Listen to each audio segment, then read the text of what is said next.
Welcome to the magical journey beyond mediocrity, where the mystical and the practical become aligned. You're listening to Meant for More, the Seeker's Guide to Success, with your host, Seeker's Guide and Coach, Kristen Lloyd.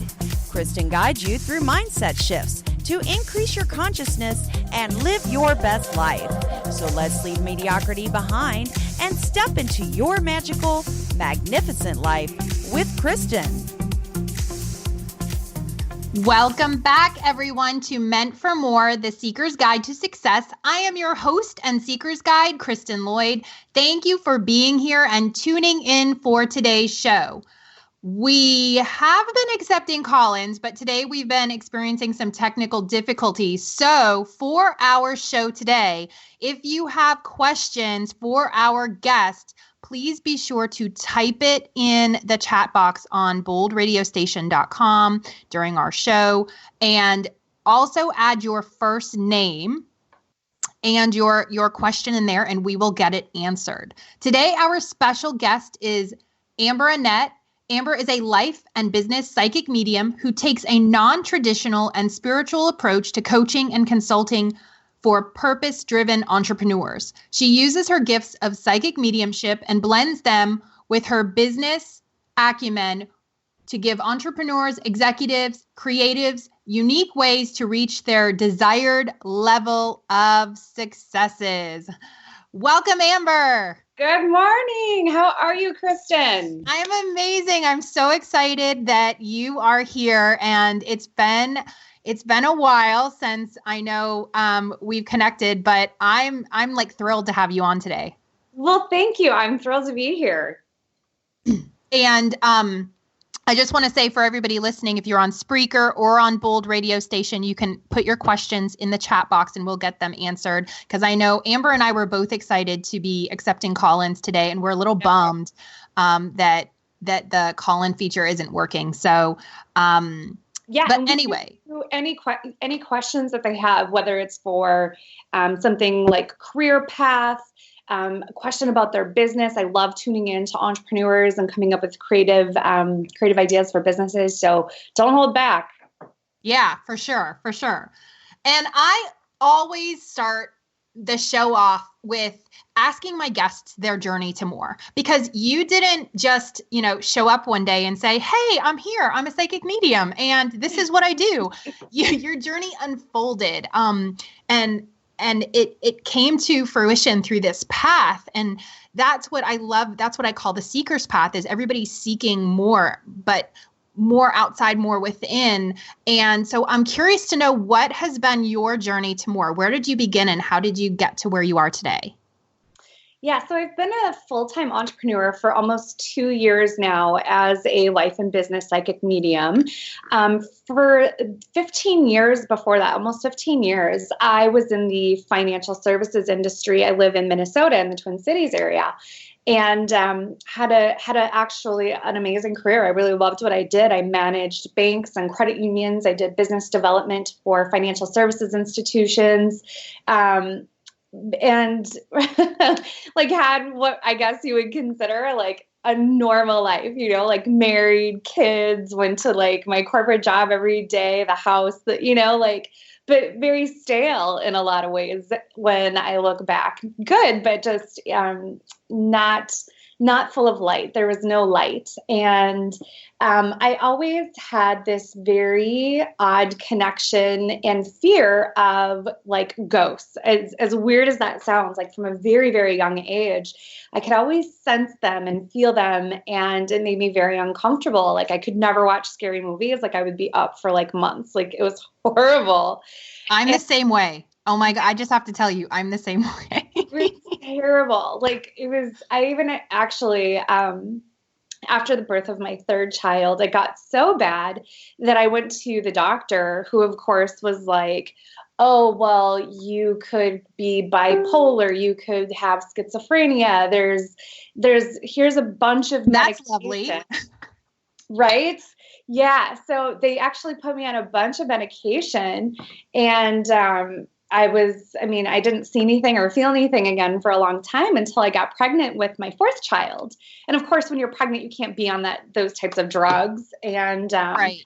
and it was, I'll just never forget. It was like, up in like 2:00 in the morning, and I was nursing him, and my father-in-law, excuse me, who is in spirit, literally like when I say step forward, like I physically saw him in the space with me. And this had been the second time it had happened with my third child. And I finally told my husband the next day, I said, you know what? I know I'm not crazy. Like, I don't have mood swings. I don't have any of this stuff that these doctors are telling me. Like, I am seeing this stuff. I'm feeling this stuff. And so a girlfriend of mine said, hey, why don't you go see a psychic medium? And I remember looking at her going, what the heck is a psychic? Like, I didn't even know, Kristen. Like, of course I'd heard the term like psychic before, but I didn't, Right.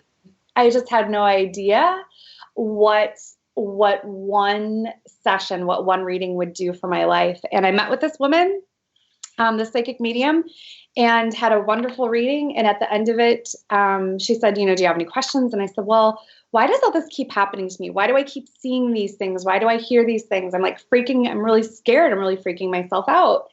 And she said, don't you understand? You're supposed to do what I do. And it was like a light switch. I looked at her and I said, oh yeah, I remember now. It was like the weirdest response. It just came out of my mouth. I said, oh yeah, I remember now. And that is so wild. Like, I'm getting chills. That's so wild. Every time I tell this story, I don't care how many times, like it was in that moment that I literally was like activated. There's like no other word. Like my light came on, like my gifts were alive. Like my life has never been the same since that exact moment. I instantly became so curious if I actually had this gift that I started practicing. Within a couple of days, I was like practicing readings for people like that.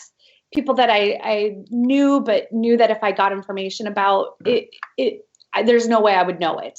And then I started doing one thing that I couldn't stop. I started reaching out to people via Craigslist in like Los Angeles, and I live in Minnesota, saying, hey, I want to do a free email reading for you just because I'm trying to practice this gift and see if this is actual, like if this is real.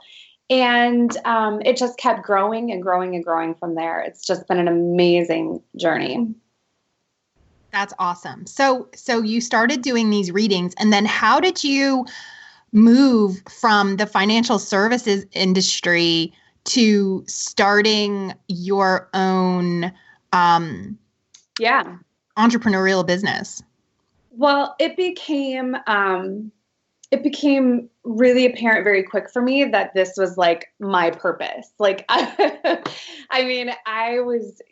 think the thing is, and I want to touch on this with you, Kristen, because for all of your listeners, this is something I really always try to hit home, is that a lot of times we think we're going to know what our purpose is. We're going to just one day like, oh, I'm supposed to do this, or this is my calling, or this is what I'm supposed to do. And I really don't feel like it just happens that way. For some, absolutely. But for most of us, it's when we get that hunger, it's when we get curious and we go see and we go explore and we go play and we experiment, that those doors start opening. And when you become passionate, it really leads to passion. Curiosity leads to passion. And when you become passionate about something, that's when it leads to purpose. I feel like there's a 3-step process to purpose, really. Like that sounds like that's a book in the making, right? It does. I love it. Yeah, the 3 steps to purpose. So anyways, so once it became like my purpose, once I was just like, I couldn't sleep. I couldn't wait to get to my next client for it. And I was doing it on nights and weekends while I was still working. And finally, I just couldn't do it anymore. I knew that I had to find a way to create a business out of it. Like I've always had the spirit of an entrepreneur. Mm-hmm. And I wasn't sure how it was going to happen, but I just knew that I was going to make this a full-time career. And so what started happening really quickly was I started realizing that the people that were coming to me were entrepreneurs, and they had a variety of different businesses. Some of them were like the smaller, like Mary Kay business, or, kind of those. Right. But I could really clearly see for their business creative paths and ideas, ways to market, who their ideal clients were, who they should be connecting with, what kind of networking events they should be going to. I was really able to blend my business background with this new gift of clairvoyancy. So I call myself like a corporate clairvoyant, because I can really see for business lots of different paths of possibility. So it was, once that started happening, it took my gift to a whole new level. I was like addicted. There's no other word except like I was addicted. I mean, my husband would have to be like, Amber, shut it down. Like, you're done. But I was just so in love with bringing this guidance and this. And then I started doing the coaching and business coaching and blending all of this together. And it just took off in like wildfire. I mean, it's just been amazing. Well, and I know, and that when you're in your passion and you're experiencing the joy, it does tend to take off, right? And you can feel it when I'm talking about it. Yeah, for sure. Yeah. And that's what, that's the glorious thing about our vibration and around our energy fields, is that when we're radiating that, when we're like in that zone, when we're in our purpose, when we're tuned in, we're turned on, we're fired up, you can't help but magnetize the right people, the right clients, the right circumstances, the right radio morning calls. You know what I mean? Yay! Yes.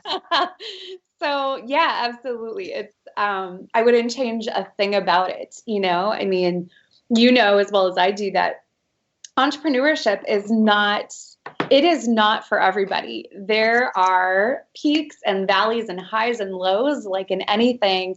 But I would not trade 1 second of, there's no way. One of my girlfriends that still works in banking, I was talking to her the other day, and I was like, oh my gosh, like you couldn't make me go back to that world, So when you started doing readings, I'm curious, like in terms of building the bridge, at what point did you start charging? And then you also talked about doing stuff nights and weekends. And one of the things that I know about entrepreneurship is spouses. And you mentioned having 4 children. So how did you do your day job and then do all of this stuff at night? And your husband, obviously he said, shut it down. But at what point were you like, oh my gosh,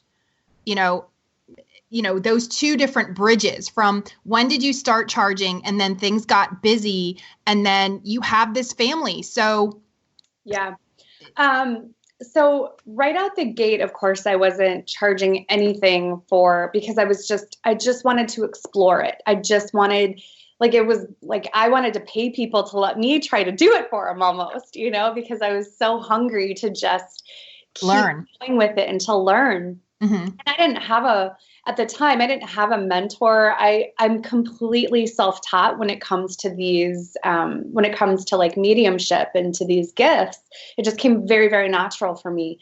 So at first I didn't charge anything. After probably about 3 months, I could feel that's like I was giving so much. I mean, sometimes my readings would go almost 2 hours, and I was just really starting to feel kind of depleted and felt like there needed to be an energy exchange. There needed to be something.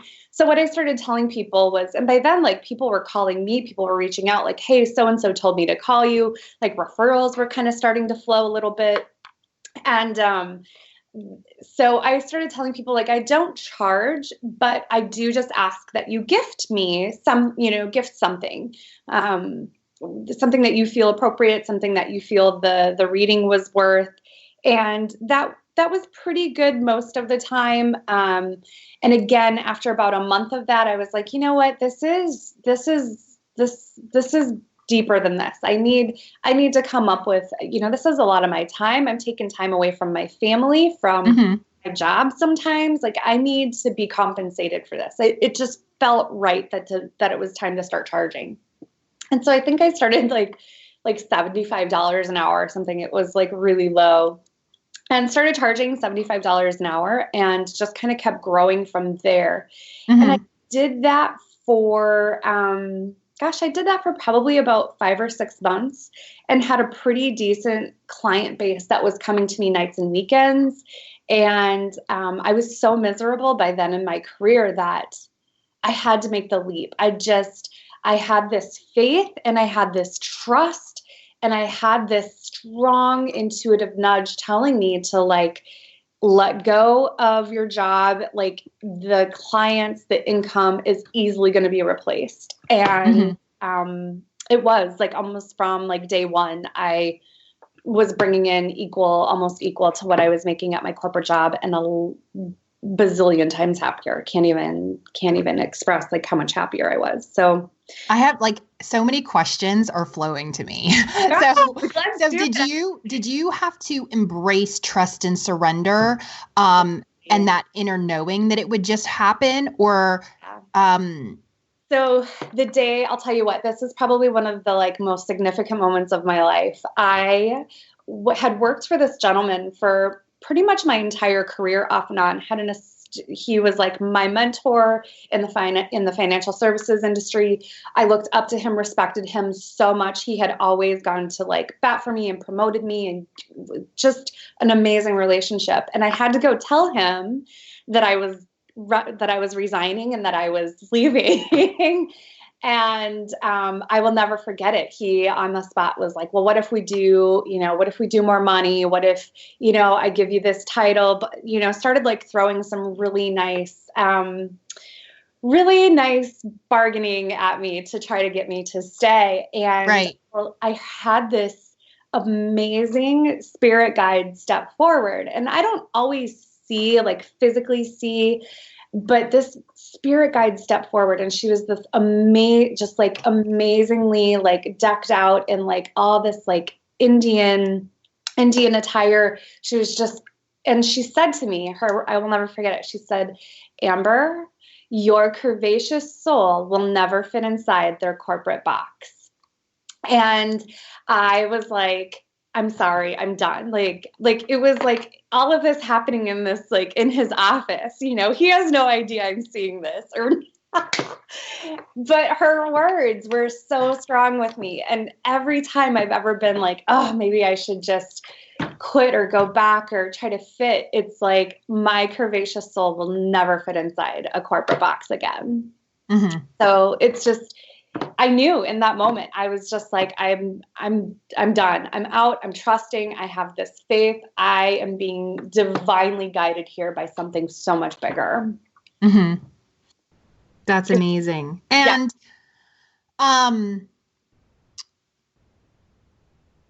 with your family, how did they respond to the transition? Like your husband, and I don't know specifically how old your kids are, so maybe they're too young, but when you're telling your husband like, hey, I'm going to quit my job and this is what I'm going to be doing. And you probably at that point already had business going, but was there any fear there, or was it an easy jump to make? He is my biggest fan by no matter what I've ever done in my career. He's always been so supportive. I'm extremely blessed and lucky to have him. He's been amazing. He really has. When I told him that I was going to give my notice, he was like, if you think that you can do this, like you should do this. You love it. It's all you talk about. You want to do it. You should go see. You should go see. You should go try this. You should do this. So he was amazing with it. And when I first told him about, he knew I was going to see this. He knew I had this stuff going on, like I was seeing stuff and feeling stuff. My biggest fear was that I was like going crazy, like basically the psychologist and the psychiatrist had told me. So I think he was like so happy to see me feel relieved and be like, I am not crazy. This is real. And I transitioned it very softly into our lifestyle. You know, wasn't like the day one. I was like, well, here's my oracle cards and here's my rocks and crystals and I got my gypsy headband on. It wasn't like that day one, I mean, now it's not uncommon for me to, he'll be like, who are you talking to? Like, or I'll say stuff to him like, oh my gosh, did you just see that? Like, I'll see things like in our family room and he'll be like, Amber, what are you going to get? Like, I am never going to see this stuff. Okay, so I have a question really quick, and then we do have someone who's typed in, jumped on, and has a question. But perfect for your process, because I think that this is going to help our listeners who are developing their own gifts. Did you start with cards, or did you start with people who asked questions and you answered with a knowing?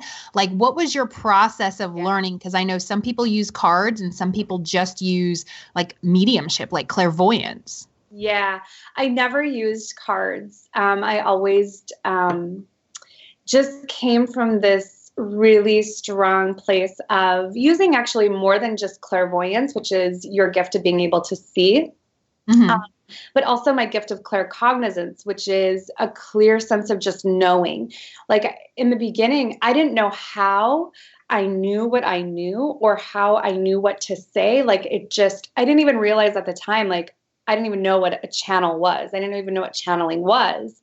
And it would just come out, or I'll never forget. Like I'm telling you, the first time I did a reading for somebody that was more around the mediumship, I connected her with her mom. I connected her with her father and her son who had died in a car accident, her 17-year-old son who had died in a car accident. And the things that like came out of my mouth, I was like, he was showing me like this red sweatshirt with the number 23 on it. Can you tell me why he's showing me that?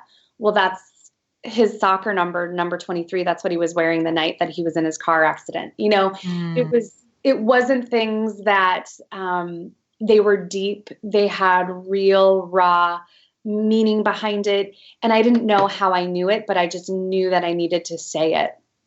And just knew what needed to come through me. So, for somebody who's just starting out, you have to go with what feels the most comfortable to you. Cards feel very safe. It feels like a crutch. You can kind of blame it on the card versus what's just coming through you. I rarely pull cards like I never pull cards during a reading for somebody. What I do is I meditate ahead of time and have just a pen and paper, and what thoughts are coming in, do I see, hear, feel anything, and I write it down, and then we talk about it during the reading, and then it also just tends to flow right through. So you just have to find what's comfortable for you with something like that. So we have a listener who's typed in, and she says, so I'm at a place right now where I feel stuck. I'm trying to trust right now. I feel like I'm at a standstill since I'm waiting to have a baby, and because he's late, it has caused everything to be delayed and losing out on opportunities, or at least I feel like I am. And her name is Maritza. Hi, Maritza. Thanks for typing in. So from what I'm getting is that you're pregnant now and the baby is overdue. Is that what you're getting from that, Kristen? Yeah, he's due. I think he was due last week, or maybe he's due, like he's late because she's already hit her 40 weeks. Got it. Okay. And is this, I would be curious to know if this is first child that would No, second. Second. Is this last or final child too? I wonder if this is the last baby. I feel like maybe this is the last baby. So, no? I don't know. Oh, okay. So that's just kind of what's coming in. So there's something really, the thing that's coming in for her is more about enjoying this last stage of pregnancy and this time with the existing child that she has. It's also about,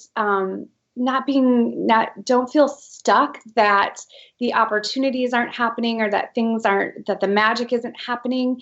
It's more about being connected to the body and the birth. And I feel like in some ways she's kind of, because I feel like she's kind of stopped it from happening in some ways, because, like, it's almost like relax into the law of attraction and allow, and your water is going to pop in like 2 seconds. Like, stop thinking. Do you know what I'm saying with that? Mm-hmm.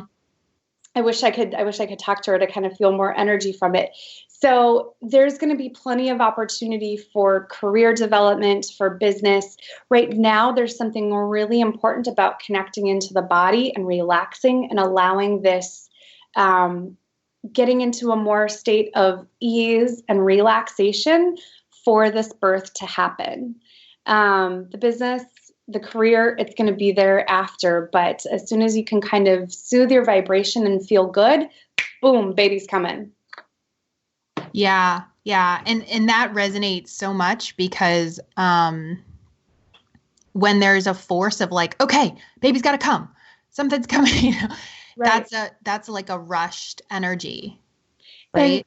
And is it, rush to get right back to work, where I feel like there needs to be this deeper bond, and it feels like she's just very anxious to get back into that. And I want her to really embody like motherhood and her little ones, and the love and the pleasure and the, like, so much joy that comes. I mean, like, that is what we are here for, is to experience this. And man, I don't know, maybe I'm unique, but after 4 kids, like, there's something so sacred about those first few days of having baby home. And I'm really locking into that energy for her. That, and the thing is that even though she's going to be focused on family and herself and love and care, that does nothing except raise her vibration to a place that is going to attract good, positive things for the business. So that's why the universe is guiding her to feel so good in her pregnancy, to feel so good about her birth plan and bringing the baby home and enjoying this, because that's going to do just brilliant and amazing things for her business, having her vibration in that place. Yeah. I love it. I love it. And if you have anything to add, Maritza, or if anybody else wants to write in and ask a question, please share that in the chat box and we will read it on air. Perfect. Keep them coming. I love the Q&As. So she hasn't decided if it's going to be her last or not. So I guess that's what I'm getting, because it says haven't decided. So, but I love the ease into it.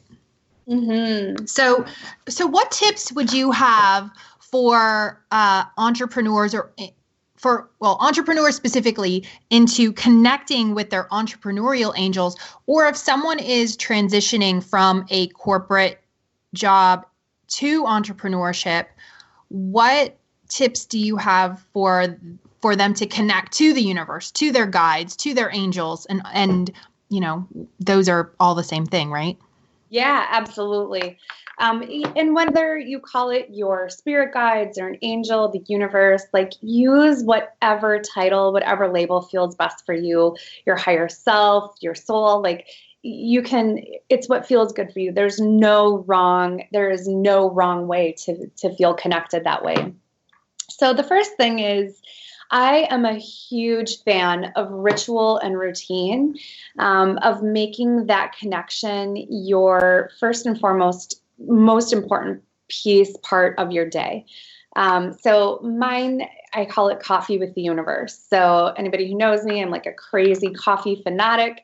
And every morning I get my coffee, I clear my desk, I get out my journal, and I do some really deeper meditation, and then do some creative visualization. And then I give space to kind of listen to what action steps does the universe want me to take? Where's the energy? I will sometimes just close my eyes and just ask the universe, like, show me where the energy is flowing right now. Like, in all these projects I have on my desk and all these programs I want to create, all of this that I want to bring to the world, show me, like, where's the energy at? And it will show you. So it's just learning to communicate and talk with your guides, with the universe, in a way that works for you, that is believable for you, and helps you feel connected in a way and clearly guided through your gifts, through your senses, whether some people can hear, some people can see, some people just know, kind of all those things that we already talked about. Yeah. But having that ritual and routine is what's really going to help someone to develop that connection.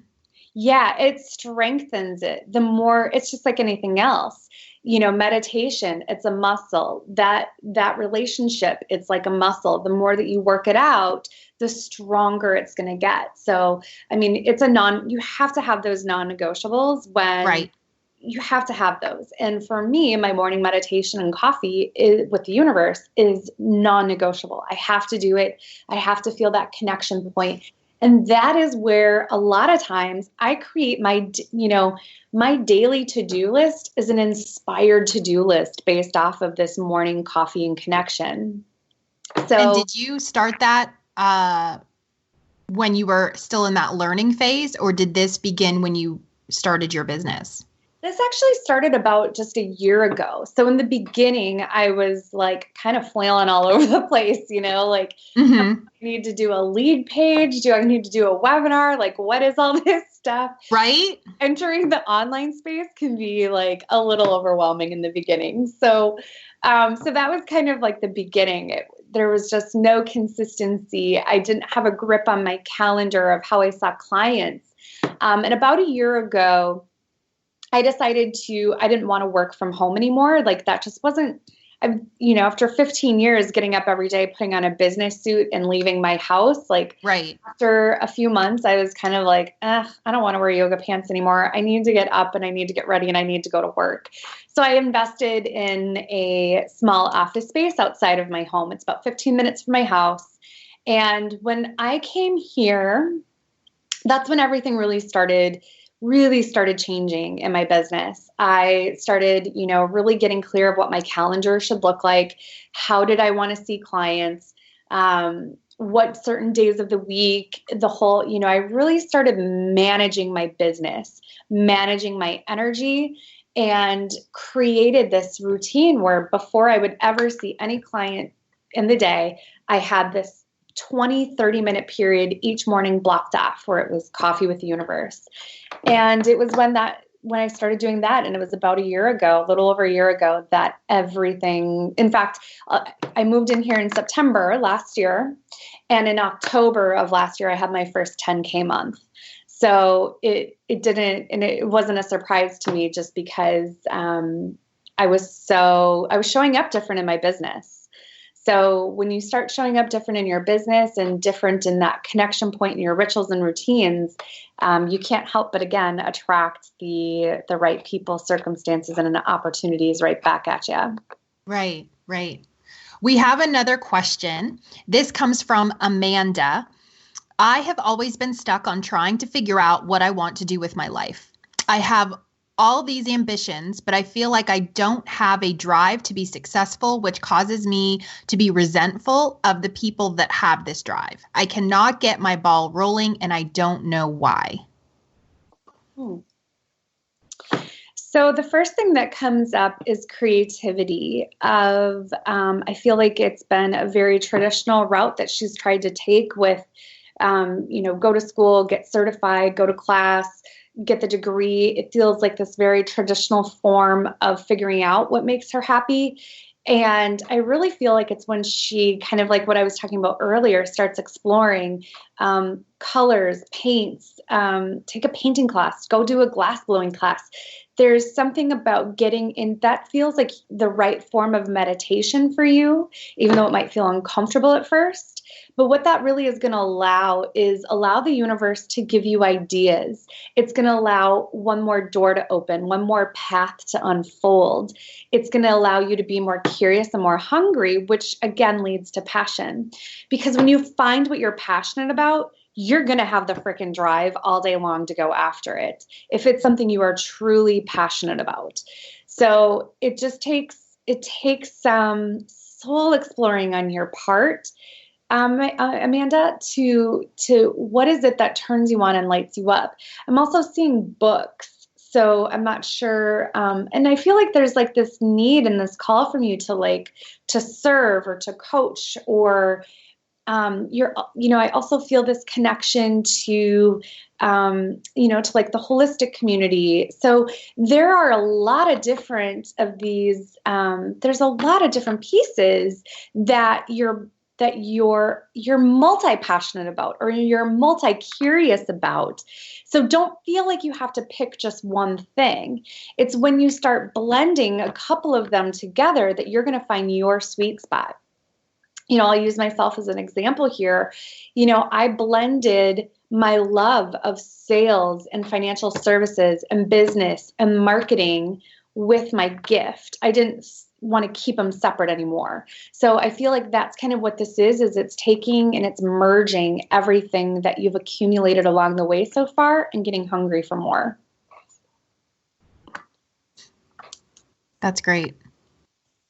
Yeah, we'll see if she has anything else to message back. Yeah, if anybody has any questions or if you have a clarifying question, go ahead and type it in. And that's great. And I love what you were sharing about merging your sales background with the psychic mediumship. And, how did you know who you were meant to serve? Was it just that those were the people that were coming to you, or did you have that inner knowing, that claircognizance? I knew that I wanted to work with purpose-driven entrepreneurs, or of course they needed to be open to me being a psychic medium, that kind of thing. Mm-hmm. But really it took exploring that. So my first year in business, I did 214 discovery calls. And it was in each of those, 20-minute sessions that I learned about who I did want to work with and who I didn't want to work with.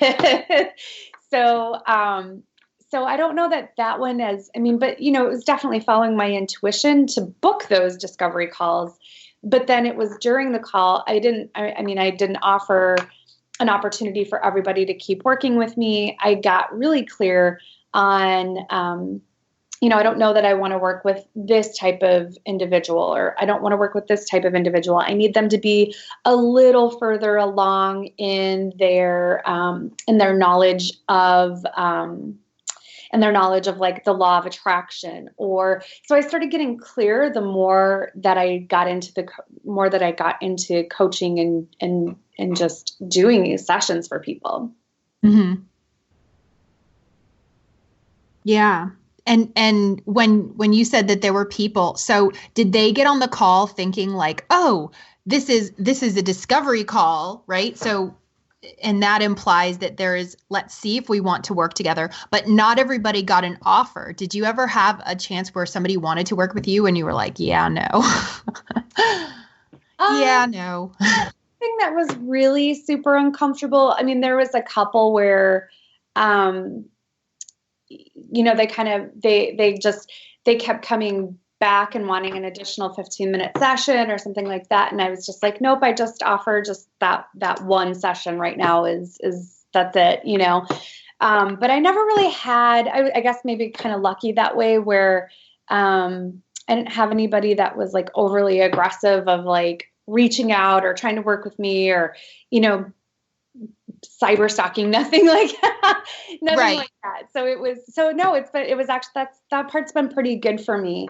At least that I remember now. So, and I've had amazing clients, like talk about soul clients, like, oh my gosh, like every client pretty much every single client that I've had that I've worked with long-term, like it's building this relationship and it's connecting them and it's helping them understand their gifts. And so much of it is really just helping people learn how to trust themselves and to know that the images they're seeing, the things that they're feeling, the things that they're hearing, like it's all coming in for a reason. And so that's that's been just like an amazing part of this journey, is watching the women that I've worked with like grow and transform and expand and to start living their life and running their business on purpose. It's just been amazing. Mm-hmm. Have you ever worked with men, or is it all women? I've had a couple. Women just tend to be like who are drawn to me. I have had a couple men that I've worked with that had actually more traditional like businesses, but were just open, kind of conscious entrepreneurs. And I mean, it's been great, but I do tend to work with a lot more women. I've done, oh my gosh, probably over 1,600 sessions, reading sessions, and probably 25 of them have been for men. So that kind of tells you the ratio. Mm-hmm. And have they also been developing their psychic gifts? Like, is that one of the things that you help people to do, is develop their psychic gifts? Like, do they come to a mentorship with you or into a coaching relationship with you as part of that being part of their journey? Yeah, I have it a couple different ways. So I have, like a course. It's a 5-week course called Get Psychic that people can kind of go through. It's more self-automated. And then we have like group calls, like helping people connect into those gifts and uncover them. And then it's for sure a piece of what I work with when I do more of the intuitive spiritual business coaching of, getting them to trust themselves, how to find their connection, what is their strongest gift, how to use that, how to read energy. That's so important. Everybody has the ability to read energy, and some people just get so stuck and don't know and don't trust. So much of it is really getting them to trust themselves.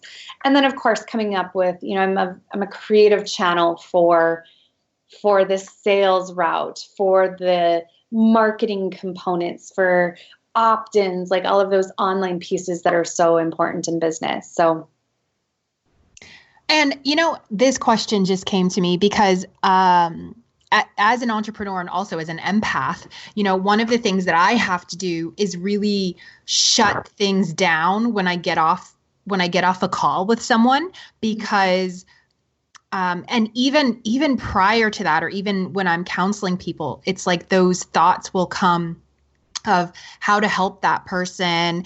And it's like, okay, we're outside of the session. And so I've had to set energetic boundaries with clients. And they don't necessarily know it, but it's so that their energy doesn't invade my personal space. Like once we're off the call. And otherwise I'm constantly thinking about, oh, how can I help this person next week? Or how can I help this person tomorrow? And so how do you set energetic boundaries with your clients so that you're not getting messages from the universe, their spirit guides, their angels going, hey, Amber, don't forget to tell Melanie X, Y, and Z, or, how do you set those energetic boundaries, or do you? I think it's more of an intention that I've just created versus I like intention versus boundary. So it's just more of an intention that when I'm done for the day, like when I leave my office, like it's kind of like I put up my clothes sign kind of in a way. And I feel like I send that message to the universe, like I'm done now. And there are times where I might be at home and be tuned into something and start, like I don't want to lose that connection point either. So there are plenty of times that if it feels good, I'll send a quick message, or I'll send a quick email like, hey, this just came up, had this idea, or, hey, just wanted to check in. Like my clients are usually amazed at like, I'll just reach out and be like, something feels off. Is everything okay? Like what? Like how do you know? So I've learned to kind of follow that, and to, instead of just, of course I don't work like Monday through Friday, 9 to 5 by any means, but I try to keep as much here and contained to my office as possible.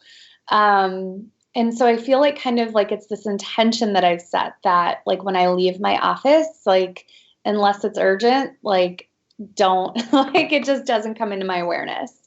So It's been really, I mean, that's actually been really good. Again, like, but that changed when I did get this office. Like, I don't bring my MacBook back and forth anymore. Like, I leave it at my office. I bring it home on weekends, kind of thing. So I feel like those are the boundaries and those are the intention. Those are my intentions that I kind of set. Does that make sense?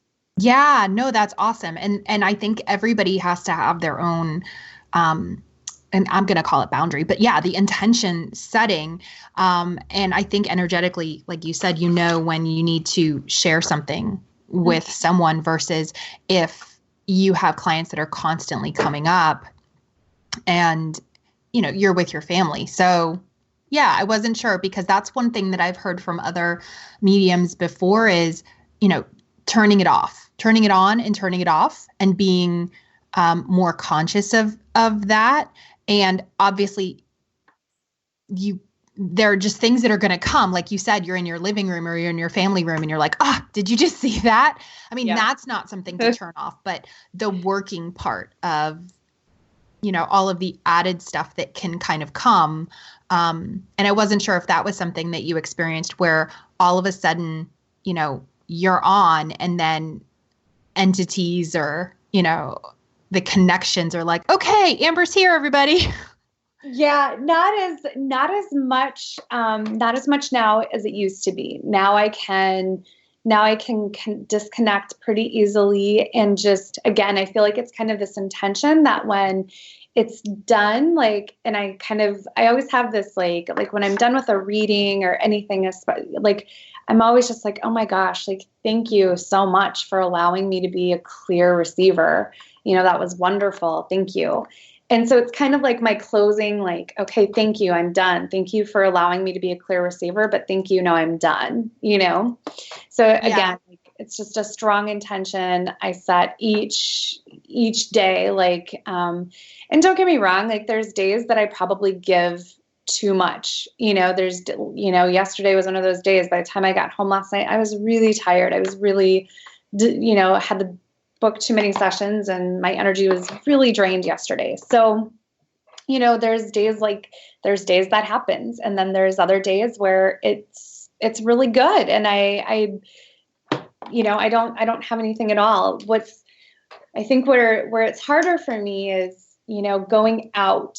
I can manage it pretty well in my home and in my office, but when I go to Target, like it's brutal, like in a good way. Like I feel and sense and see and hear so much, and I would love to share it. You know what I mean? I would love to share it with the people that are like in the cereal aisle with me. I remember this one time, this woman's mother in spirit, like she was looking, we were both in the cereal aisle, and this woman's mother in spirit, like literally just like popped in and wanted to connect with her daughter so bad. And I was like, I'm in the middle of Target. I'm in the cereal aisle. Like, I can't just like over a box of Captain Crunch be like, hey, your mom is very present. I wanted to, but the reality is, like Teresa Caputo makes it look really easy. And in reality, like I don't have a camera crew that's following me around, and people aren't always open for things like that. They're just not. So I have to be, I just have to be very mindful of things. Yeah, mindful. Yeah. Yeah. So. Yeah. And that brought me to, curious how do you do your self-care? So like if yesterday was a particularly draining day, do you have an evening ritual that's similar to your morning ritual, or do you have a self-care routine that keeps you grounded and that also helps you refresh, rejuvenate your energy? I shower at night. For whatever reason, showering is a really strong clearing for me. So I shower every night, especially it just kind of feels like then I get all that extra energy off and around me. I also kind of feel like showers are another form of like meditation for me. Mm-hmm. So it gets me really kind of open and yet open and grounded at the same time. It really does. I get to kind of reflect on my day, what went well, what do I have kind of coming up the next day? What else do I need to know? it's simple, and then I have a pretty good routine with kids. My kids and my family keep me more grounded than anything. My husband, like I have to go to baseball. I have to go to football games. I have like a family that's like, my family keeps me grounded, very much so. So bedtime and routine, and kids are in bed, then if I'm lucky, I get to, if I have some time, I usually try to make space before I go to bed to read. I love to read. Usually, anything in the self-development, spirituality, all those kinds of books. So I love to read. And that's good for me. On weekends, I have fun. I mean, I have an amazing, live in a great community, have great friends. So we're really active. And I feel like those things also keep me grounded. That, when you were talking about baseball and everything, I just got this visual because you transitioned from the financial services industry. So I'm imagining you, Amber, at baseball with your kids or whatever other sports. And, maybe someone you don't know, hey, what do you do? Because that's like the first question that people ask. And so people who may have known you as being in the financial services industry, then you're transitioning. How was that from a community standpoint? And at what point were you really grounded in, this is who I am, this is what I do? And just because that's part of the trust process, because I've worked with people before where they're like, I'm a coach. And I'm like, it's almost like it's out of the side of their mouth, or they're saying something like, oh yeah, I do this, instead of really owning it. And so how did you own that transition? And when people asked, just this is who I am. And then how do people respond? I had this, kind of in my head, I had the people that I needed to have the conversation with one-on-one. You know what I mean? Our closest friends and our family, you know what I mean? It needed to be a one-on-one conversation where it was intentional, look, you need to know, I have this going on. This is what's happened, kind of thing. And then most of the other people that, where it's in casual conversation, or it's at football, or it's at a baseball game, it's usually it used to be really hard for me. It used to be really difficult for me. I felt super uncomfortable.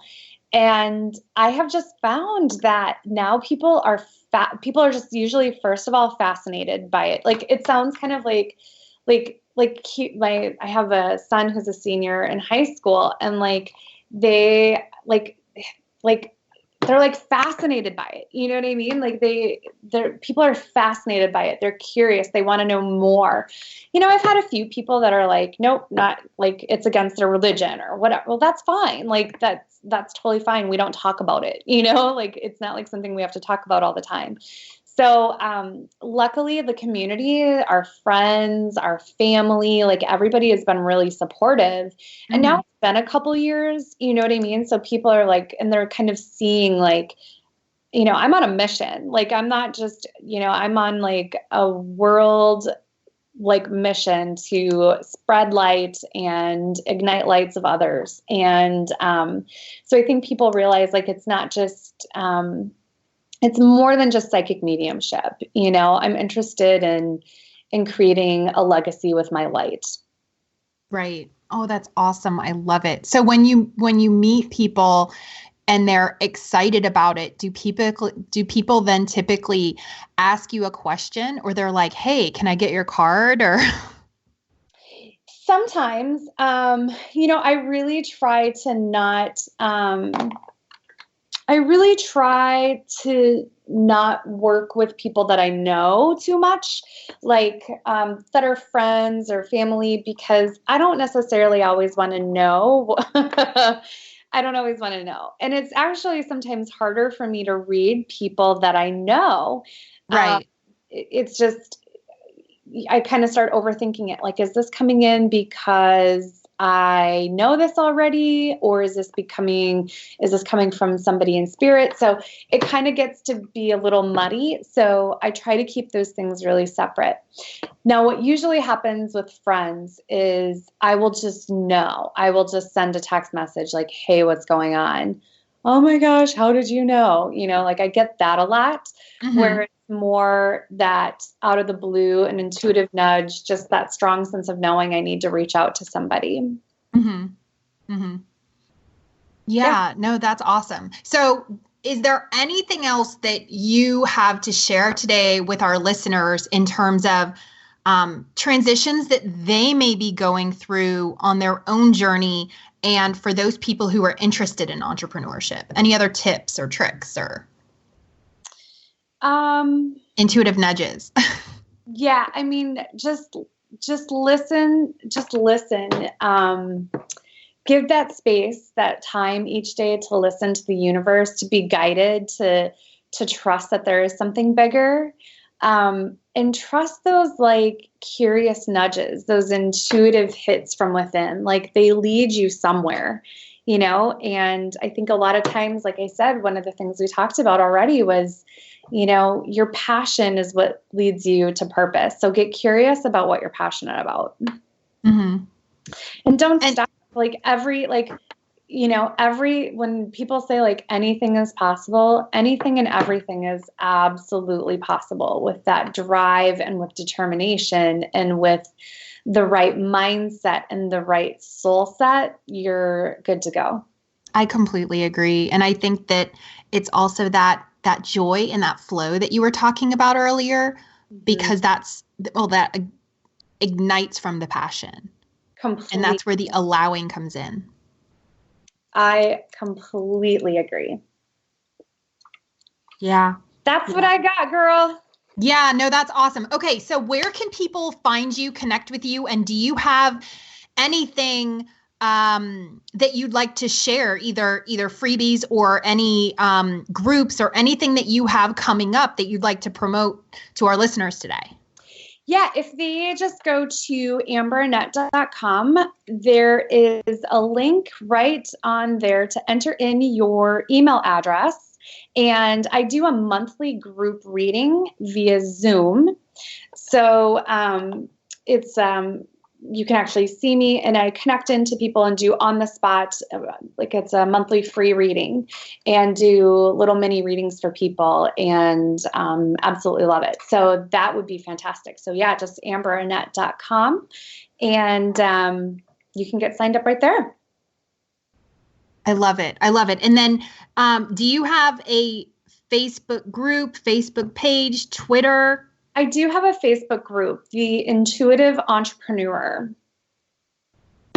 Oh, and Amanda asks, where are you located? She jumped on a bit late. I think this might be a different Amanda. I'm not sure. Oh, I am in Minnesota, but I see clients literally all around the world. Same Amanda. Okay. So you're located in Minnesota, so you do like Zoom sessions and. Yep, I do offer Zoom sessions as well.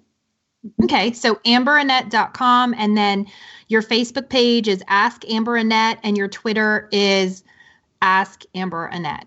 Yes. Do you have any groups coming up, or any promotions, or is? I am actually just opening, it's called the Get Psychic Scavenger Hunt, which is kind of fun. It's 5 days of connecting into the signs that Spirit is sending you. So that is out there as well. And you can get that on the either my Facebook business page, Amber Annette, or in the Intuitive Entrepreneur, either of those. Yeah, so that's going to be super fun. And that leads right into the 5-week course, Get Psychic, which is... Woo-hoo. So good. So excited for it. Yeah, no, that sounds awesome. So Get Psychic is your course, and then the Intuitive Entrepreneur. So if you want to hop on into Amber's group, the Intuitive Entrepreneur. And thank you again I cannot believe how fast this hour has gone. It was awesome, Kristen. Thank you so much for having me. You'll have to have me another time when we can do live callers. Yes, I will. We will definitely have you back on so we can do live callers. Amanda says, sweet thanks. And thank you again for joining me. Thank you all for listening. This has been another amazing show. To continue the conversation, hop on over to the Seekers group on Facebook, www.facebook.com/groups/mindset Mindset Alchemy. And to grab your very own free Seeker's Guide workbook, head on over to KristenLloyd.com and click on free gifts. Until next time, know that you are meant for more and keep seeking. Thanks for tuning in to Meant for More, the Seeker's Guide to Success. But the fun doesn't end here. Head over to KristenLloyd.com for your Seeker's Guide workbook filled with exercises to help you go from mediocre to magically magnificent.